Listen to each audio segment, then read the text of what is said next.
నమస్తే మిత్రులారా, బాగున్నారు అందరూ. ఈరోజు ఫ్రాన్స్ బిర్యానీ చేసుకుందాం. చూడండి, దీనికోసం ముందుగా హోల్ గరం మసాలా వేసుకొని ఫ్రై చేసుకుందాం. అలాగే కొన్ని కర్రీ లీవ్స్, ఇంకా మింట్ లీవ్స్, కొన్ని ఆనియన్స్ వేసుకొని బాగా ఫ్రై చేసుకుందాం. చూడండి, ఇలాగే 2 చిల్లీస్ కూడా వేసుకున్నాము. ఆనియన్స్ బ్రౌన్ కలర్ వచ్చే వరకు ఫ్రై చేసుకుందాం. చూడండి ఫ్రెండ్స్, ఒక హాఫ్ స్పూన్ పసుపు వేసుకుందాం.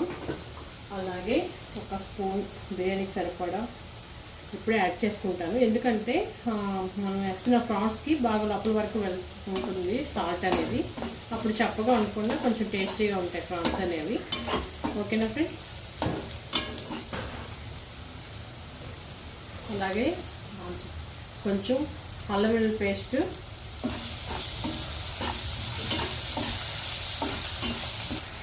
చూడండి ఒక హాఫ్ స్పూన్ వరకు కారం, అలాగే ఒక స్పూన్ ధనియాల పౌడరు, కొంచెం జీరా పౌడర్ ఒక హాఫ్ స్పూన్, ఇవన్నీ వేసుకొని కొంచెం ఫ్రై చేసుకుందాం. చూడండి, ముందుగా టమాటా ముక్కలనే వేసుకోవచ్చు. అలా పేస్ట్ వేసుకుని త్వరగా ఫ్రై అయిపోద్దని నేను పేస్ట్ వేసుకున్నాను. ఇది వేసుకుని కొంచెం బాగా వేగించుకుందాం ముందు, పచ్చివాసన లేకుండా. చూడండి, ఇదంతా బాగా ఫ్రై అయిపోయింది కదా. మనం ప్రాన్స్ ని ఇందులో యాడ్ చేసేసుకొని ఇవి కూడా వాటర్ అంతా ఇంకిపోయే వరకు బాగా ఫ్రై చేసేసుకుందాం, వాటర్ లేకుండా. బిర్యానీ కొంచెం టేస్ట్ కోసం నేను ఒక 2-3 స్పూన్లు పెరుగు బాగా కొట్టుకొని ఆ ప్రాన్స్లోకి వేసేసుకుంటాను.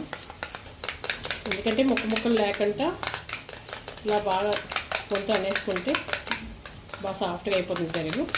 దీన్ని మనం ఈ ప్రాన్స్లో యాడ్ చేసేసుకుందాం. ఒకసారి ఇలా చికెన్లో కూడా వేసుకుంటే కూడా బాగుంటుంది, బిర్యానీ అనేది టేస్ట్ బాగుంటుంది. అందుకే నేనైతే వేసుకుంటాను. మీకు నచ్చకపోతే స్కిప్ చేసేసేయండి. చూడండి, బిర్యానీ మసాలా కూడా ఇప్పుడే యాడ్ చేసేసుకుందాం. ఇదంతా బాగా దగ్గర అయ్యే వరకు ఫ్రై చేసేసుకొని రైస్ని యాడ్ చేసేసుకుందాం ఫ్రెండ్స్. ఓకేనా? చూడండి, ఇలాగా ఆయిల్ తేలుతుంది కదా. సో ఫ్రై అయిపోయినట్లే. నేను ఒక గ్లాస్ రైస్ని ఒక హాఫ్ అన్ అవర్ నానబెట్టుకున్నాను. దీంట్లో యాడ్ చేసుకుంటున్నాను. 1 నిమిషం అటు ఇటు ఫ్రై చేద్దాం నెమ్మదిగా, బ్రేక్ అవ్వకుండా రైస్ని.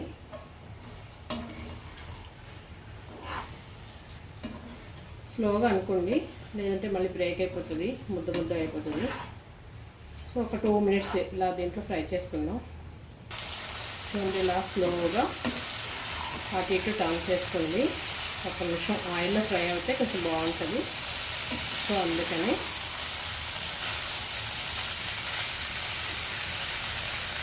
చూడండి, ఒక 2 నిమిషాల్లో ఫ్రై చేసుకున్నాం కదా రైస్ కూడా. ఇప్పుడు వాటర్ యాడ్ చేసుకున్నాము. ఈ గ్లాస్తో నేను రైస్ తీసుకున్నాను. సో 2 గ్లాసుల వరకు వాటర్ యాడ్ చేసుకున్నాం. చేసుకొని ఒకసారి మీడియం ఫ్లేమ్లో కొంచెం పొంగొచ్చే వరకు ఉంచి తర్వాత సిమ్లో పెట్టేద్దాం. చక్కగా ఉడికిపోతుంది. బిర్యానీ బ్రేక్ అవ్వకుండా వస్తుంది. మరి ఎక్కువసార్లు కలపొద్దు, మధ్యలో అది కూడా స్లో కలపండి. చూడండి ఫ్రెండ్స్, ఇలా ఉడికి పట్టింది కదా. ఇప్పుడు ఒకసారి స్లోగా కలిపేసుకొని మనం ఒకసారి ఫైనల్గా పైన కొంచెం కొత్తిమీర చల్లేసుకొని సిమ్లో పెట్టేద్దాము. ఒక 15 మినిట్స్ 10 మినిట్స్ వరకు ఉడికిపోతుంది. చూడండి ఫ్రెండ్స్, బిర్యానీ ఎంత చక్కగా రెడీ అయింది కదా. చూడండి ఫ్రెండ్స్, బిర్యానీ ఎంత చక్కగా రెడీ అయింది కదా. అయిపోయినట్లేక 1 నిమిషం నెమ్మది కలుపుదాం. చూడండి, సిమ్లో పెట్టిస్తే అలా మగ్గిపోతుంది. రైస్ కూడా ఏం బ్రేక్ అవ్వకుండా మనం కూడా మధ్యలో ఒక్కసారి కలిపితే సరిపోతుంది. ఎక్కువసార్లు ఏం మనం కలపవసరం లేదు. చూసారా? చూడండి ఫ్రెండ్స్, బిర్యానీ ఎంత చక్కగా ఉందో. బౌల్లో తీసేసుకుందామా? చూడండి, కొంచెం చల్లగా అయితే విడివిడిగా వచ్చేస్తుంది రైస్ అంతా. మీకు చూపించాలి కాబట్టి నేను బౌల్లో తీసేసుకుంటున్నాను.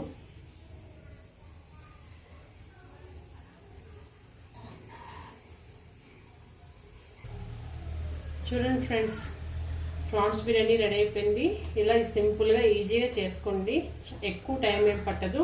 మొత్తం అంతా ఒక 10 మినిట్స్ 15 మినిట్స్లో రెడీ అయిపోతుంది. ఓకేనా ఫ్రెండ్స్? నా వీడియోస్ కానీ మీకు నచ్చినట్లయితే సబ్స్క్రైబ్ చేయండి, షేర్ చేయండి, ఇంకా లైక్ చేయండి ఫ్రెండ్స్. నమస్తే ఆల్, బాయ్ బాయ్.